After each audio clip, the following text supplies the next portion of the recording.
My name is Lauren, and from the very start, my life has been shaped by the choices of others. My mother had me soon after high school, marrying my father, Scott, shortly thereafter. They were just two kids in love, more focused on their relationship than on building a future together. Initially, life was sweet. We lived in a small house filled with laughter. I have fond memories of my dad teaching me how to ride a bike and my mom baking cookies on Sunday afternoons. But as time passed, the dynamics shifted. Although they rarely argued in front of me, I could sense the growing distance between them. The love that had once united them was fading, overshadowed by financial stress. As a young girl, I didn't fully grasp the implications, only that it made my mother anxious and caused my father to work longer hours, leaving him less present.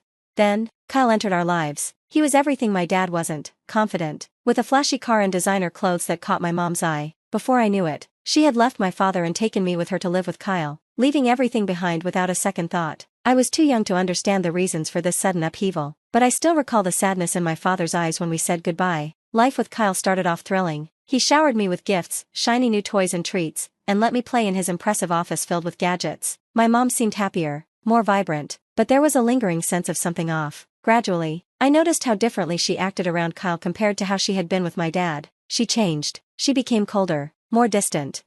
One evening stands out vividly in my memory. I was meant to be watching TV, but instead, I overheard a conversation in the kitchen. "She's too much like Scott," my mom said, her voice sharp and laced with frustration, always asking questions, always reminding me of him. I didn't grasp the full meaning of her words at the time, but it stung to realize my mom resented me for looking like my dad. I loved him. He was the one person who made me feel secure and valued. My time with him was always filled with joy, no matter how simple. He lived in a cozy apartment across town, and every other weekend, I'd visit. Whether we were playing at the park or sharing a pizza, it was always a blast. He made me feel special, praising my drawings, cheering me on in school, and telling me, "You're doing great, Lauren." It was the complete opposite of life with my mom and Kyle.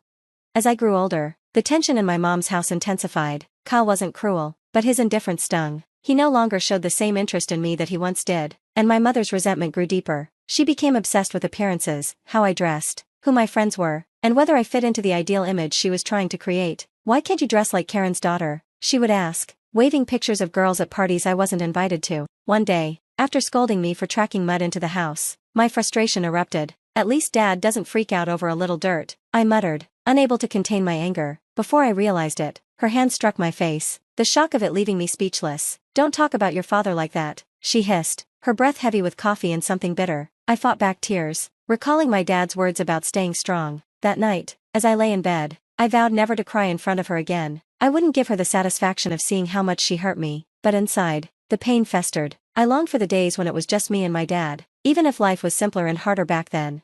Things became even more complicated when my mom announced she was pregnant with Kyle's child. Instead of joyous anticipation, the news felt like the beginning of another upheaval. My mother radiated the glow people often associate with pregnancy, but it was never directed at me. One evening, as she and Kyle discussed nursery plans, it hit me, they were talking about my room. "You can move into the smaller room, Lauren," my mom said, her tone leaving no room for negotiation. I packed my belongings and squeezed them into the cramped space. It was a clear message: I no longer belonged in their world. The baby would be their fresh start, while I was merely a reminder of the life my mother wished to forget.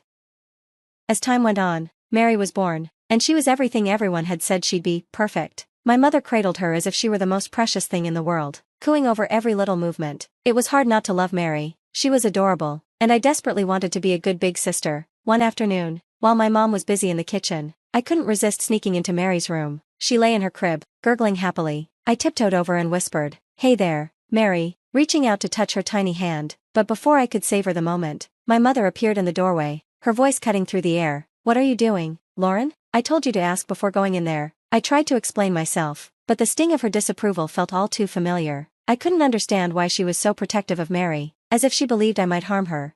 When I shared this with my dad during one of our weekends together, he listened attentively. We sat in our favorite pizza place, the scent of pepperoni and melted cheese filling the air. "Mom's always on edge around Mary," I said, pushing my food around my plate. "It's like she thinks I'm going to break her." Dad leaned back, contemplating my words. "Some people struggle to share love, Lauren," he finally replied. "They believe there's only so much to go around. But that's not true. You have a big heart. Don't let your mom's behavior make you think otherwise." His words were comforting, but when I returned to my mom's house, the gap between us only widened. I tried to share stories about school or my friends, but her attention was always divided between me and Mary, leaving me feeling like a ghost, an afterthought in the background of her new life.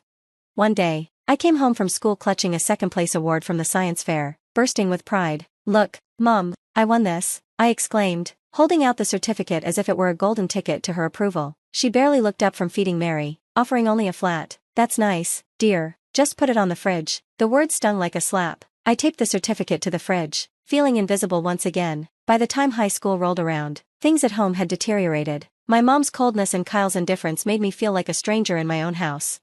Then one night at dinner, my mom dropped the bombshell. Kyle was working late, and Mary was already in bed, leaving just the two of us at the table in a rare moment of quiet. "Lauren, we need to talk about your future," she said, pushing her food around her plate without looking at me. My heart sank, sensing something ominous on the horizon. "What about it?" I asked, striving to keep my voice steady. "We've been discussing it, and we think it's best if you move in with your father," she stated, her tone devoid of warmth. "With the new baby coming, things are getting complicated here. There's not enough space for everyone, and financially, it's becoming a burden."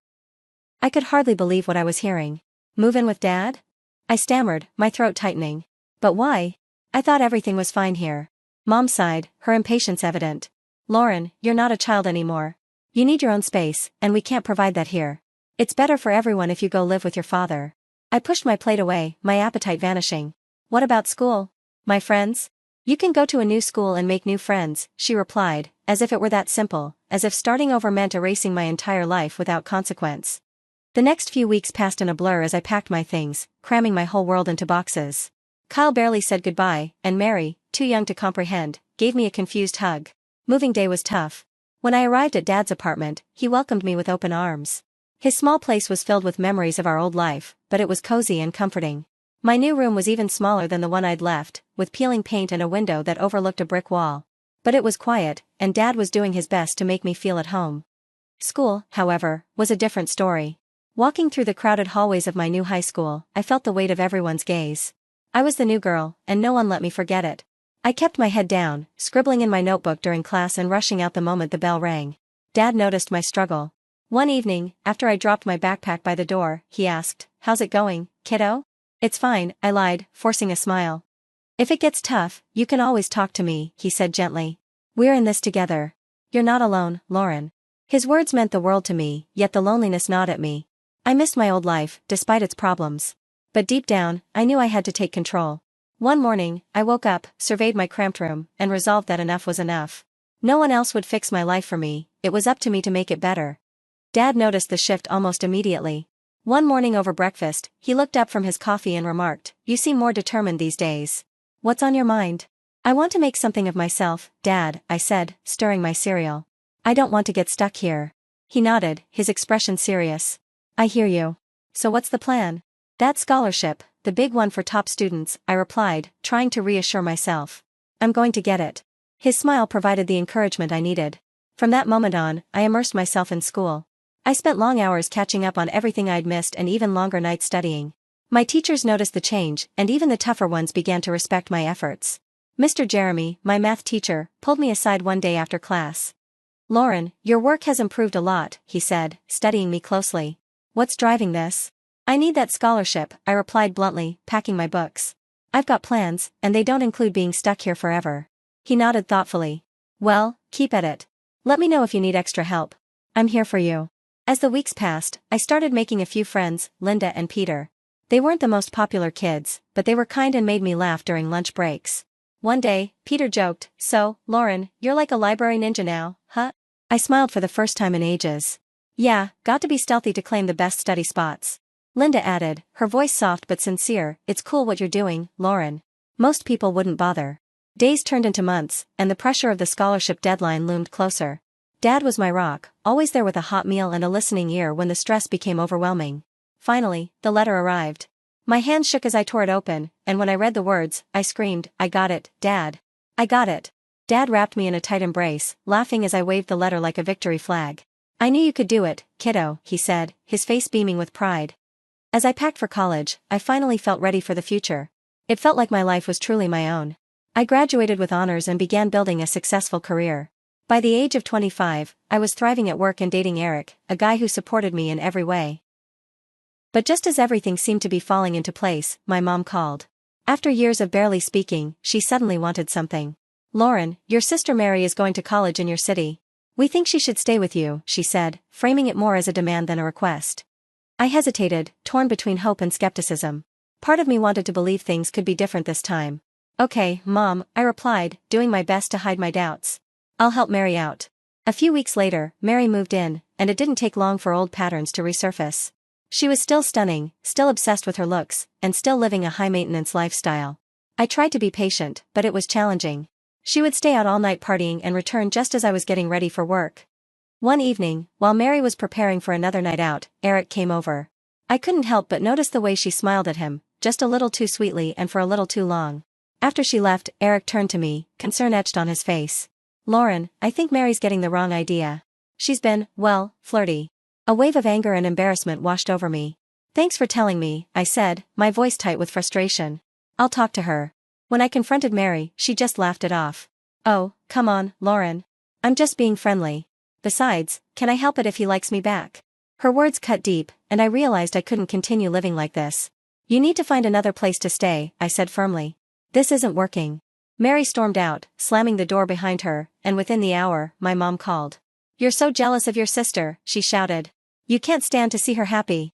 But I stood my ground. I just want respect, Mom. That's all. After that confrontation, things went quiet between Mary and me.